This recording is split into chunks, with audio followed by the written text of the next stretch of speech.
साथियों में सुल्तानपुर से ब्यूरो चीफ कमल नयन तिवारी।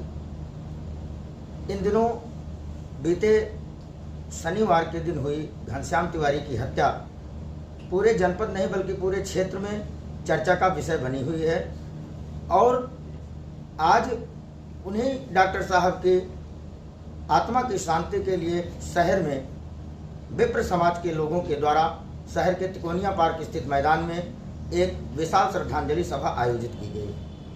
श्रद्धांजलि सभा में भी ज़्यादा से ज़्यादा संख्या में लोग पहुँचे। जनसैलाब को देखकर लोग तारीफें करते नहीं थके, लेकिन कहीं ना कहीं आवाम से एक आवाज़ सी आती हुई दिखाई पड़ रही है कि पीड़िता को न्याय मिल पाएगा या नहीं। इन्हीं मामलों को लेकर हम आज आए हुए हैं क्षेत्र के समाजसेवी पूर्व डीएफओ पंडित राम दुलार पाठक जी के पास।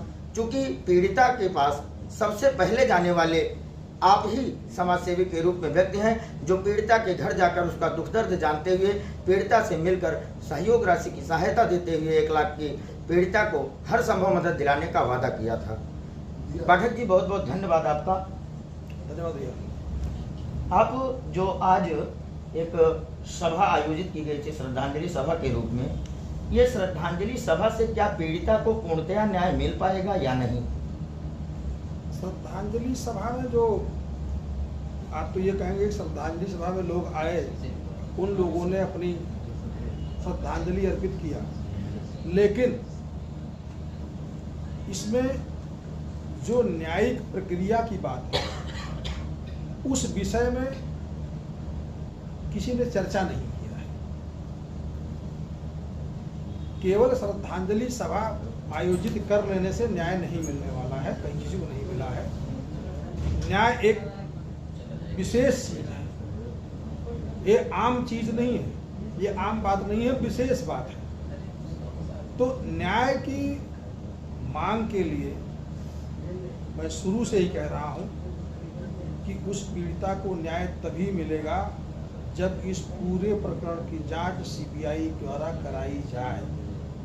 लेकिन जैसा कि पूरे मंच पर देखा गया, किसी भी नेता के द्वारा अथवा किसी भी विप्र समाज के अगुवा के द्वारा सीबीआई, आपके अतिरिक्त किसी के भी द्वारा ना तो सीबीआई की मांग की गई और ना ही कोई इस प्रकार का कोई बयान दिया गया कि जिससे ऐसा महसूस हो कि पीड़िता को पूरी तरीके से न्याय मिले।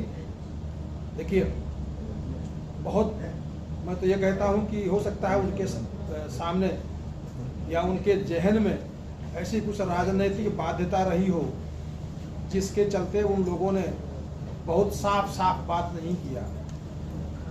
लेकिन मैं समझता हूं कि जनपद में ऐसा कोई व्यक्ति नहीं है कि जो यह न चाहता हो कि पीड़िता को न्याय मिले।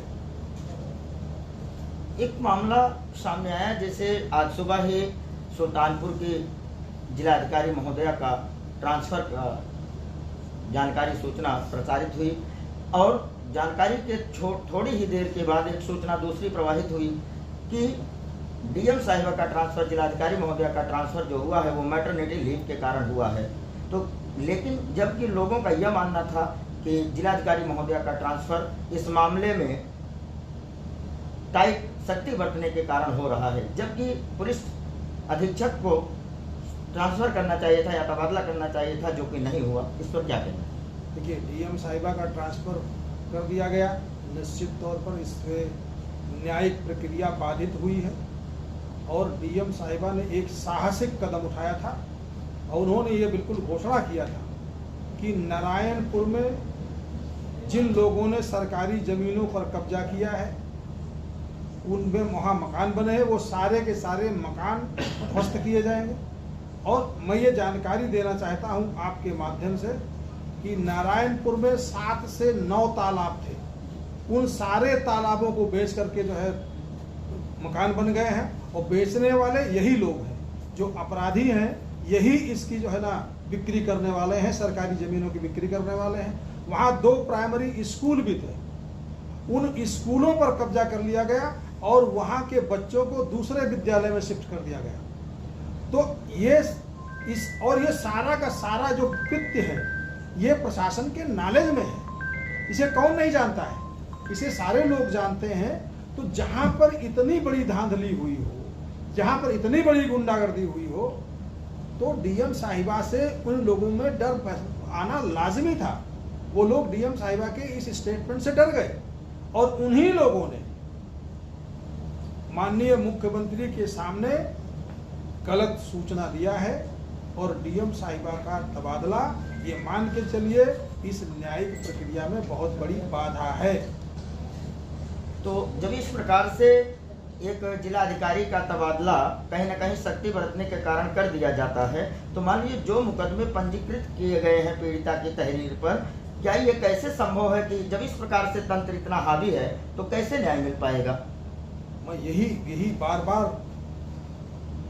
प्रदेश के मुखिया से निवेदन कर रहा हूं आप सब लोगों के माध्यम से कि यहाँ का जो माफिया तंत्र है, जो अपराधी हैं, ये संगठित अपराधी हैं, संगठित गिरोह है, ये संगठित अपराध कर रहे हैं और आज से नहीं वर्षों से करते आए हैं। और सरकारी जमीनों को बेचना, अवैध वसूली करना, ये इनका धंधा है और इन लोगों ने आतंक फैलाने के लिए कि इनकी वसूली में, इनके धंधे में और बढ़ोतरी हो जाए, कोई इनका विरोध ना करे, इसलिए घनश्याम तिवारी की हत्या इतने निर्मम तरीके से किया है कि मैं समझता हूं कि ये ऐसा मैंने आज तक अपने जीवन में कभी सुना नहीं था। ऐसे ही अपने क्षेत्र व अपने आसपास की खबरों, देश दुनिया की ताज़ा तरीन सभी खबरों को देखने के लिए देखते रहिए राष्ट्र सर्च न्यूज़ चैनल।